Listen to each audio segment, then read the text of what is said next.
마태복음 26장 26절에서 28절 말씀 함께 공독합니다.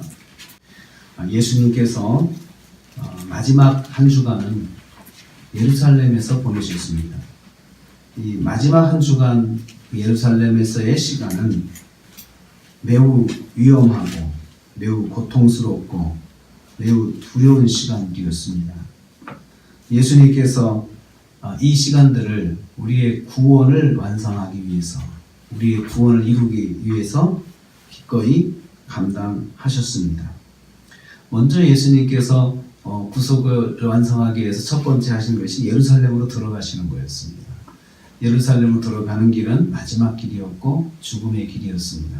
그렇지만 예수님께서 말씀에 순종해서 하나님의 계획과 뜻에 순종해서 예루살렘으로 들어가셨습니다. 예루살렘으로 들어가신 주님께서 어제 우리가 묵상한 것은 성전을 바로 고치셨습니다. 성전을 만민이 기도하는 집, 하나님을 만나는 곳이라고 하시면서 그 안에서 장사하는 사람들, 그 안에서 비둘기 파는 사람들, 돈 바꾸는 사람들, 또 양과 염소를 파는 사람들, 이런 사람들 다 내쫓으시면서 바로 고치셨습니다. 예수님께서 우리의 구원을 위해서 하신 행동 두 번째는 바로 고치시는 거였어요. 잘못된 성전 사용에 대해서, 또 우리의 육체가 성전인데 우리의 성전, 육체에 대한 성전을 잘못 사용하는 것에 대해서 우리에게 바로 고치라고 말씀을 하신 것과 같습니다. 그래서 우리도 구원의 완성을 위해서 누구를 구원하려면, 누구에게 복음을 전하려면 내 자신이 먼저 말씀에 순종해야 하고, 그리고 내 자신이 먼저 바르게 내 몸을 하나님을 만나는 성전으로 사용해야 된다, 이렇게 말씀을 드렸습니다. 오늘은 예수님께서 우리에게 보여주신 구속행동 세 번째 시간입니다. 6월절 만찬입니다. 6월절 만찬은 우리에게 성찬식으로 잘 알려져 있습니다. 그런데 사실 이 말씀은 구속의 길을 가시는 예수님께서 자신의 죽음을 설명하는 시간입니다. 자신이 십자가의 대속의 죽음을 죽으실 것을 실물을 동원해서 차근차근 설명하시는 것입니다. 내가 이렇게 죽을 것이다, 이렇게 설명하시는 거죠. 그래서 이 바로 앞에서 예수님 자신의 장례식에 대해서도 말씀을 하셨습니다. 베다니 나병 환자 시몬의 집에서 한 여자가 귀한 향유 한 옥합을 예수님 머리에 부었을 때에 그것을 보고 예수님께서 장례를 준비한 것이다, 나의 장례를 예비한 것이다 라고 말씀하셨습니다. 자신의 장례식에 대해서 아주 냉정하게 말씀하신 것입니다. 예수님 자신이 죽어야 구속이 이루어지는 것을 설명하신 것입니다. 떡은 예수님의 몸이라 하셨습니다. 26절 말씀에 그렇게 말씀하셨죠. 이것은 내 몸이다 라고 말씀하셨죠. 너희를 위해 주는 내 몸이다 그러셨습니다. 떡은 예수님께서 십자가의 형장에서 맞으시고 찢기시고 고난당하신 몸을 상징합니다. 예수님은 제자들에게 떡을 나눠주시면서 자신이 받을 육체의 고난을 생각하셨을 것입니다. 제자들로서는 상상할 수 없는 고통을 예수님은 아시고 그 떡을 찢어서 제자들에게 나눠주신 것입니다. 떡을 찢어 나눠 먹은 것처럼 자신의 몸이 찢겨나가는 고난을 감당하실 것을 생각하셨습니다. 포도주는 예수님의 피라 했습니다. 28절 말씀에 죄사함을 얻게 하려고 많은 사람을 위하여 흘리는 바 나의 피다라고 말씀하셨습니다. 그냥 피가 아닙니다. 흘리는 피입니다. 피가 흘려지려면 터져야 되죠. 찢어져야 되죠. 상해야 되죠. 매 맞아서 터지고 창에 찔려서 터진 곳에서 피가 나오는 것을 말합니다. 아주 끔찍한 고난이죠. 끔찍한 고난을 지금 설명하시고 있습니다. 그런데 이 고난은 많은 사람의 죄사함을 얻게 하려고 흘리는 피, 곧 나의 피다라고 말씀하셨습니다. 피 흘림은 사망과 죽음을 의미합니다. 몇 방울의 피가 아니고 몸에서 쏟아져 나온 피를 말하는 것입니다.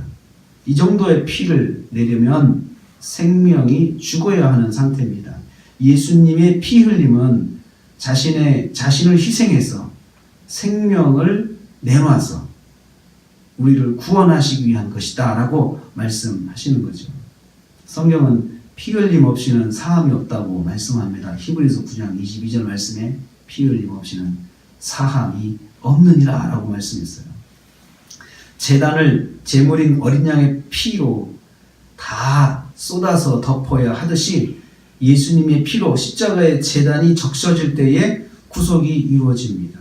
구속의 완성을 위해서 반드시 이러한 피를 흘리는 과정이 있어야 한다는 것이죠. 몸이 상하게 되고 몸이 터져 찢어져서 몸 안에 피가 다 흘러나와서 제단을 적실 때에 사함의 용서가 이루어진다는 것입니다. 다른 방법이 없습니다. 만약에 다른 방법이 있다면 예수님께서 그 방법을 취하셨겠죠. 오직 예수님의 보혈의 피로 죄의 사함을 받습니다. 구속의 길을 걸으신 주님은 자신의 사망 과정을 잘 아셨습니다. 자신이 죽어야 한다는 것 아셨고 어떻게 죽는다는 것도 아셨습니다. 자신이 반드시 몸이 찢어지고 몸이 터져서 피를 다 쏟음으로 죽임을 당하게 될 것을 아셨습니다. 자신의 죽음과 죽음의 과정을 아시고 가신 길이 바로 예수님의 구속의 길입니다. 실수로 죽게 된 고난과 죽음이 아닙니다. 하나님의 계획과 섭리 가운데 하나님의 말씀에 순종해서 걸어가신 구속의 길입니다. 하나님은 예수님의 몸으로 당하신 고난과 피를 흘리심으로써 이루어진 죽음을 사용해서 죄인인 우리를 구원하셨습니다.